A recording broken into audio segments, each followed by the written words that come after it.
Dear students, let us start the discussion on today's newspaper, that is 30th November 2016. Just I have a small announcement to make. A few of the students are asking me, do we need to read two newspapers daily? Now, I say it is a overkill. You fix yourself to Hindu, that is more than sufficient. But however, Indian Express covers certain important articles, especially in the explained page.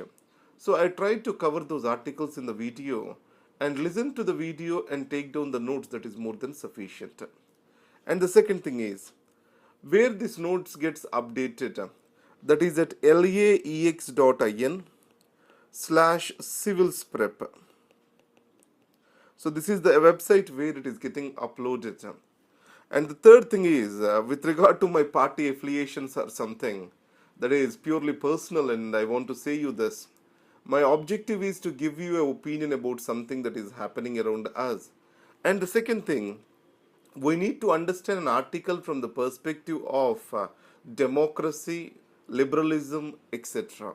It means what the UPSC is expecting from us, to what extent we are directed by the constitutional values and its morality. So are we in that alignment or not?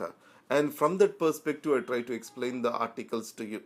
So coming back to the today's articles, the dashed expectations. Now the demonetization drive was initiated, and what will be the consequences of this? How we need to take these consequences forward? In this context, as money coming into the banks is increasing, at least in the short run, the deposits in the banks are bound to increase. Tomorrow, once the dust gets settled, more people will withdraw their deposits back. But however, even if 10 to 20% of the total deposits, if they are retained in the banks, that is a huge sum for the banks to decrease their lending rates. And the second thing, obviously, the liquidity in the banking sector is going to increase.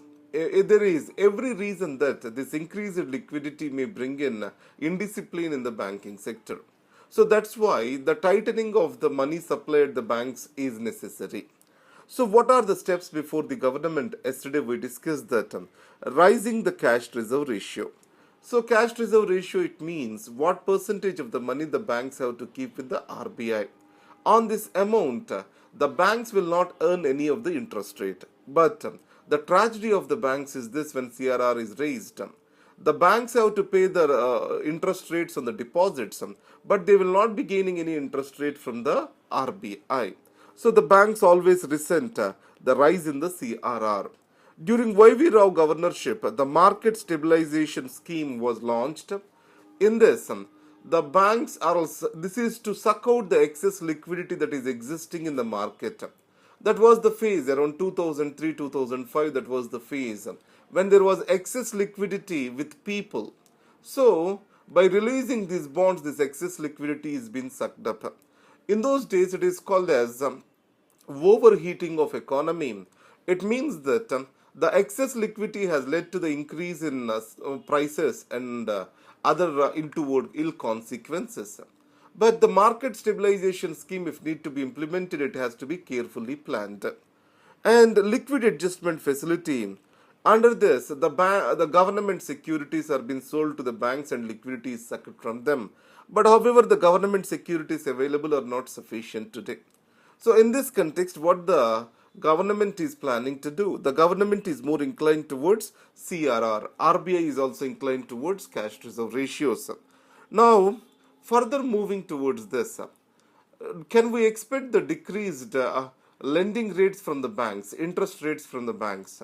The author says that in the short term, no, but in the long term, yes. What the reasons are? The first one is, Indian banking sector is suffering from very high non-performance assets, especially the public sector banking. And second, the capital of the banks is very low. The banks can lend only to a proportion of their capital. So as capital is not more than 9%, then obviously the amount it can lend also decreases to that extent. And the third thing is, if the interest rates in India falls, then obviously it is going to decrease the difference in interest between US and India. So in such a scenario, the people will be more interested in investing US economy rather than Indian economy. And already after demonetization, there is a flight of capital from the debt securities in India, and the situation is expected to get worsened. And if you see the Trump, after the Trump has come to the power, then the fiscal deficit of United States is bound to increase. As fiscal deficit is increasing in US, the interest rates are bound to increase. Added to that, US Fed is also talking about raising the interest rates for the past 1 year, and this time it is bound to increase. Obviously, that will be an incentive for the flight of the capital. So, keeping this in mind, till certain stabilization happens, the RBI may not allow for the change in interest rates. Obviously, banks cannot do the same. And over the time period, yes, the lending rates by the banks are going to come down. And this is what the article talks about. A last chance for amnesty. Now, with regard to the black money, the government has given the income declaration scheme. After that, it has brought in the demonetization effort. Now, many of the people they tried to circumvent this demonetization scheme by depositing the money in Jandan accounts, by resorting to keep the people in line, hide people in the line, and also to exchange the money illegally. There are many other routes which have been followed for. Now, the government has come up with the last chance where a person can declare his income and pay up around 50% of the money in taxes to the government to save the rest of the 50%. Unlike this, if the government unearths the black money, automatically it's going to be around 85% the government is going to suck out. And finally, a step towards the change. It is about Nepal. Let us see the situation in Nepal. So 10 years back, a comprehensive peace plan was drawn where the Maoists are being brought in a constitutional framework. So now, even after 10 years, the instability in the framing of the constitution is continuing in Nepal. So understand there are three major parties today in Nepal. One is Nepali Congress, Communist Party of Nepal United Marxist Leninist, Communist Party of Nepal Maoist. Now, CPN Communist Party of Nepal Maoist plus Nepali Congress is in power, and the power arrangement is that the chief of the Maoist, Mr. Prachanda, will be the prime minister. Later, it will be shifted towards the Nepali Congress. And the CPN UML, it was represented by Mr. KP Sharma Oli, who was the previous prime minister to Nepal. In this context, during the Woli's term, a constitution was drafted and enacted by the Constitution Assembly, and Madeshis, they have voted against, or else I will say, they have revolted against that particular constitution. So, in that scenario, their major demands are: one is redrawing the provinces. Because of the existing provinces, in none of the province Madeshis are a majority. So they want to redraw of the boundaries so that in at least two of the provinces Maoists can have their own the Madeshis can have their own majority. And the second thing is the naturalization rights of the citizens. Now, most of these Terai region people, they have the matrimonial alliances with Indians.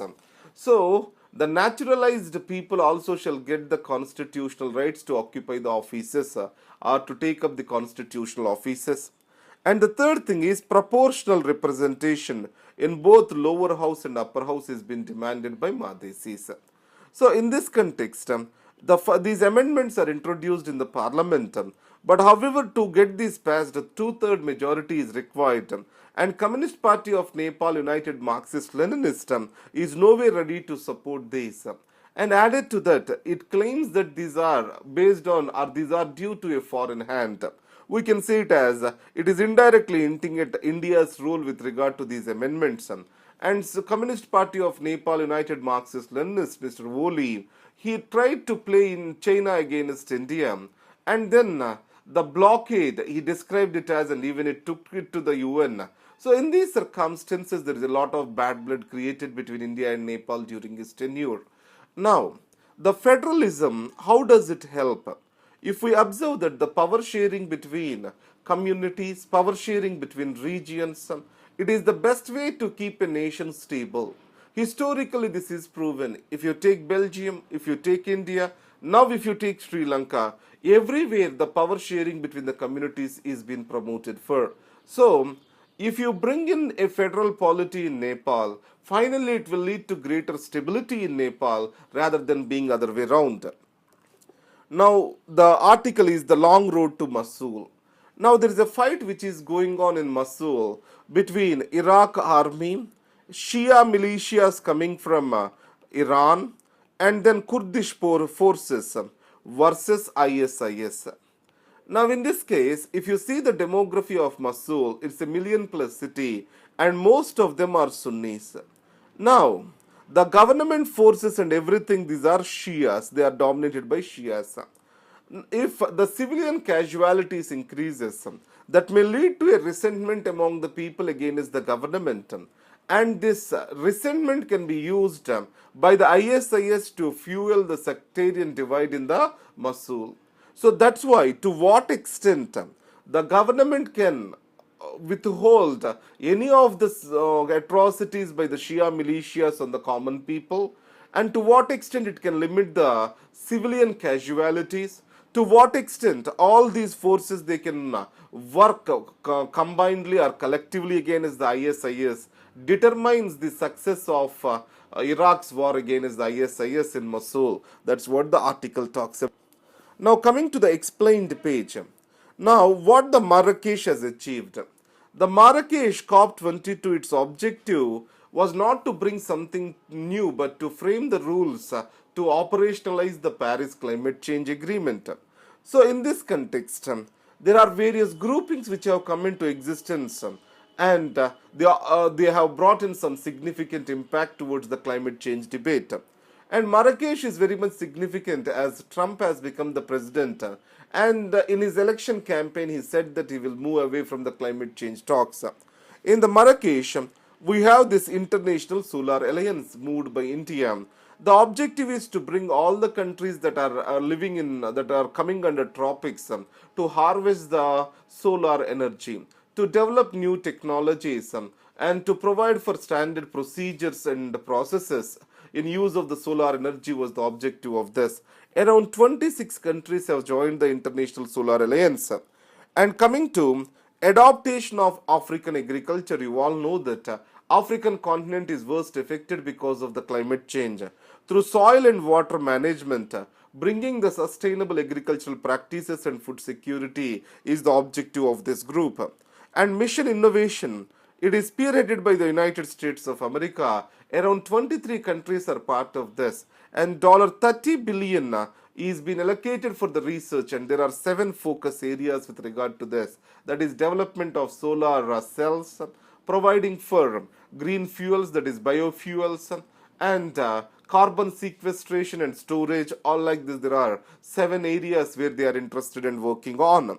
And climate vulnerable forum, there are 48 countries in this. These are the countries which are worst affected because of the climate change. In these countries, they said they are ready to bring a climate action plan by 2020 and cut down their emissions by 50% by 2050, which is a very welcome move. And 2050 pathway platform, it is bringing a long-term vision towards fight against climate change.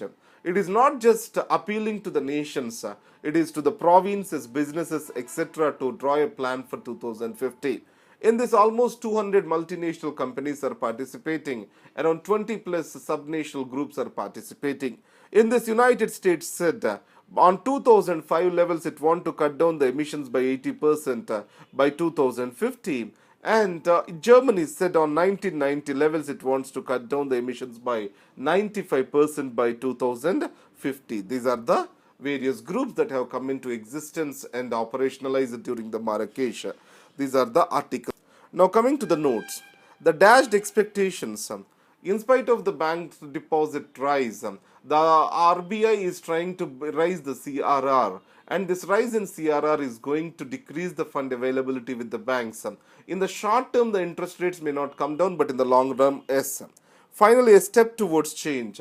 The Nepal government is bringing the amendments in the parliament, and these are for redrawing of the boundaries of the provinces, substantial recognition of the rights of the naturalized citizens, proportional representation in the upper house. But however, Communist Party of Nepal United Marxist Leninist is not supporting the same. And the major challenges in Mosul, the challenges are to decrease the civilian casualties, to provide for to gain the confidence of the people and to avoid the sectarian violence and to provide for a coordination among the different forces fighting the war. So then we discussed about the Marrakesh Treaty and what its achievements are. These are the articles for today, and thank you very much and all the best.